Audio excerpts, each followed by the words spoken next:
할렐루야. 오늘도 말씀으로 주님과 동행하고 계신 여러분을 주님의 이름으로 축복합니다. 함께 보실 말씀은 에스겔 24장에서 26장이 되겠습니다. 24장은 아홉째 해 열째 달 열째 날에 에스겔에게 임한 말씀이다 라고 시작됩니다.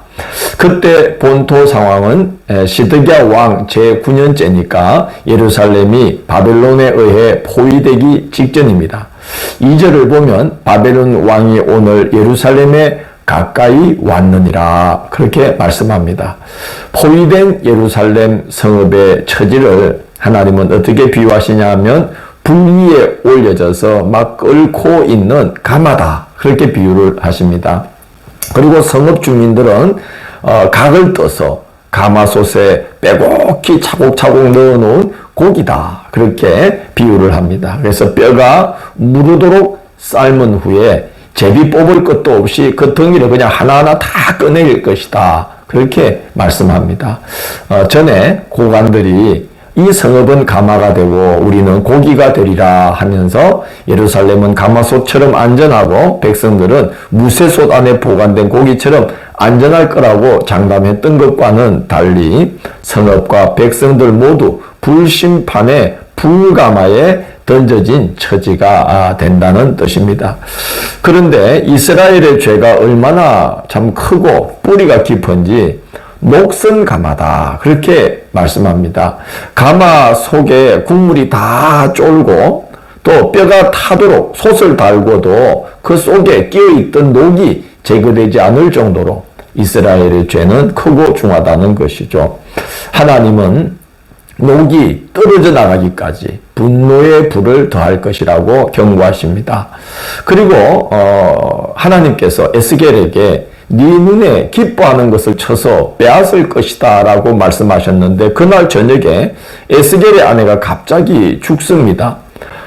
이스라엘에게 이 말 징조를 보이게 하시려고 그런 것이죠. 에스겔에게 슬픔을 드러내거나 그 일로 인해 조의를 표하지 말라고 하십니다. 그것은 이제 곧 하나님께서 이스라엘의 힘과 영광이 되었던 예루살렘 성읍과 성전을 거두어 가시고 그들이 기뻐하고 의지하던 자녀들을 데려가실 때에 그 파괴가 얼마나 엄청나며 죽는 자가 얼마나 많은지 슬퍼하고 조의를 표할 엄두조차 못 낼 그런 상황이 될 것을 에스겔의 아내를 거두어 가시면서 그렇게 예고를 하고 계신 것입니다. 25장, 26장은 이제 25장부터 32장까지가 열국에 임할 하나님의 심판을 경고하는 내용인데 25장은 암몬, 모압, 세일, 또 에돔과 블레셋이 받을 심판에 대한 말씀입니다. 암몬에게 심판이 임하는 이유를 3절을 보면 이렇게 말씀합니다. 유다 족속이 사로잡힐 때에 네가 그들에 대하여 이르기를 아하 좋다 하였도다 라고 말씀하고 6절을 보면 네가 이스라엘 땅에 대하여 손뼉을 치며 발을 부르며 마음을 다하여 멸시하며 즐거워하였나니 라고 말씀합니다. 이스라엘은 암몬에게 형제 국가인데 그 형제 국가인 이스라엘의 멸망을 그토록 기뻐하고 막 손뼉을 치면서 좋아한 것이 하나님의 눈에 거슬렸던 것이죠. 원수라도 그가 무너지는 것을 기뻐하면 하나님께서 그에게 내리려 했던 진노를 너의 머리 위로 돌리실까 두려워하라. 그하고 성경이 권하고 있지 않습니까? 암몬이 그렇게 그 원수로 여겼던 이스라엘의 멸망을 기뻐할 때에 하나님께서 이제 암몬 위에 그 진노를 쏟을 것이다. 그래서 암몬은 나라가 소멸될 것이다 라고 경고하십니다. 이어서 모압에 대해 경고하시기를 8절에 보면 모압과 세일이 이르기를 유다 족속은 모든 이방과 다름이 없다 하도다 하고 조롱했다는 거죠. 이스라엘이 하나님께서 택하신 선민이라는 사실, 이 사실을 이 모압이 부인하고 또 그것을 조롱했다는 것이죠. 에돔에 대해서는 경고하기를 12절 보면 에돔이 유다 족속을 쳐서 원수를 갚았고 원수를 갚음으로 심히 범죄하였도다 라고 말하고 있습니다. 그 이스라엘이 외부의 침략으로 힘들어할 때에 에돔은 도와주진 못할 망정 그런 틈을 타서 이제 유다를 위협했다는 것이죠. 또 15절을 보면 블레셋에 대해 경고하기를 블레셋 사람이 옛날부터 미워하여 멸시하는 마음으로 원수를 갚아 진멸하고자 하였도다. 그렇게 말씀합니다. 오래도록 블레셋은 이스라엘에게 대적자로서 있어 왔다는 거죠. 그래서 하나님은 그들에게 심판을 준비하십니다. 17절 보면 분노의 책불로 내 원수를 그들에게 크게 갚으리라고 경고하십니다. 26장은 두루에 대한 심판 경고입니다. 11째 해 어느 달 초하루에 임한 말씀이라고 1절에 기록되어 있습니다. 이때는 예루살렘이 바벨론에 의해서 이제 함락되어 버린 때입니다. 그런데 두로가 그 일로 인해서 상당히 기뻐했습니다.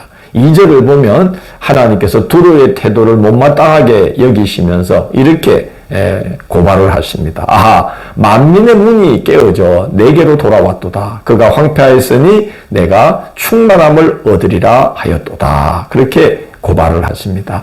두로는 가나안 땅을 중심으로 남북으로 이렇게 이어지는 무역로의 북단의 위치에 있어서 항상 그 이스라엘과 경쟁 관계에 있었습니다. 그런데 그 경쟁 관계에 있던 이제 이스라엘이 무너지는 걸 보면서 그들이 이제 두로가 그들의 그 이스라엘이 담당했던 부분 그 무역의 많은 부분이 자기들에게로 돌아올 거라고 생각하고 상당히 기뻐했다는 거죠.